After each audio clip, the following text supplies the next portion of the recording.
So hello guys, welcome back to another video. Guys कई बार ही होता है हम अपने फोटोज या वीडियोस को शूट करते हैं एंड गाइज बाद में देखते हैं कि यार वीडियो का जो यहाँ पर लोकेशन है बहुत ज़्यादा गजब का है, लेकिन क्वालिटी डाउन हुई है जिसकी वजह से हमारा बहुत ज़्यादा मूड खराब हो जाता है। तो आज मैं इस वीडियो में आपका मूड अच्छा करने वाला हूँ, क्योंकि आज की वीडियो में आपको बताने वाला हूँ कि आप अपनी वीडियोज़ और फोटोज़ की क्वालिटी को किस तरह से इनहेंस कर सकते हैं, वो भी बहुत ही ईजिली। तो चलिए गाइज वीडियो को शुरू करते हैं बिना किसी टाइम वेस्ट किए। तो सिंपली गाइज यहाँ पर आपको एक ऐप को डाउनलोड कर लेना है जिसका नाम है विंक ऐप। तो गाइज ये ऐप आपको प्ले स्टोर पर भी मिल जाएगा एंड अदरवाइज अगर आपको नहीं मिल रहा है तो आपने डिस्क्रिप्शन लिंक से ले सकते हैं। तो सिंपली गाइस यहाँ पर इस तरह से इसका कुछ इंटरफेस आ जाता है एंड यहाँ पर आपको एक ऑप्शन देखने को मिलता है क्वालिटी रिजॉल्व रेस्टोरेशन, सॉरी मुझसे बोला नहीं जा रहा है, रेस्टोरेशन। एंड यहाँ पर इसको क्लिक कर लेना है एंड गाइस क्लिक करने के बाद सिंपली यहाँ पर आपको एक ऑप्शन इस तरह से इंटरफेस आ जाएगा एंड यहाँ पर आपको ट्राई नाउ पर क्लिक कर देना है। तो यहाँ पर जैसे आप ट्राई नाउ पर क्लिक करते हैं तो आपको ऑप्शंस मिल जाते हैं। अगर आपको वीडियो इनहेंस करनी है तो वीडियो को ले सकते हैं एंड अगर आपको फोटो इनहेंस करना है तो फोटो को ले सकते हैं। सपोज करिए मैं फोटो को इनहेंस करूँगा क्योंकि गाइस यहाँ पर वीडियो में बहुत ज़्यादा प्रोसेसिंग लगती है और फालतू में ट्यूटोरियल छोटा एंड वीडियो बड़ी हो जाएगी।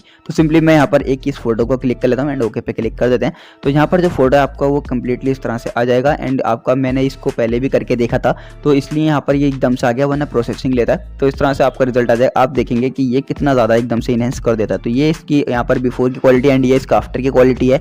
एंड अगर आपको लगता है कि आपका फर्स्ट टाइम में अच्छे से इनहेंस नहीं हो रहा है तो आप इसको सेव कर लेना एंड फिर से सेव वाले फोटो को इस तरह से इनहेंस करना। तो आप 2 से 3 बार अप्लाई करेंगे तो आपका फोटो एकदम HDR एंड एकदम क्लियर हो जाने वाला है। एंड इतना करने के बाद सिंपली आपको उसको सेव पे क्लिक कर देना है एंड यहाँ पर कंटिन्यू पर क्लिक कर देना है एंड ये इजीली आपकी गैलरी में सेव हो जाएगा। सो गाइस अगर आपको वीडियो पसंद आई तो वीडियो को लाइक जरूर से कर देना है एंड गाइस अगर आप चैनल पर फर्स्ट टाइम आए हैं एंड चैनल पर सब्सक्राइब नहीं किया है तो चैनल को सब्सक्राइब जरूर से कर देना एंड बेल आइकन जरूर से प्रेस कर देना ताकि आपको आने वाली लेटेस्ट वीडियो मिलती रहे।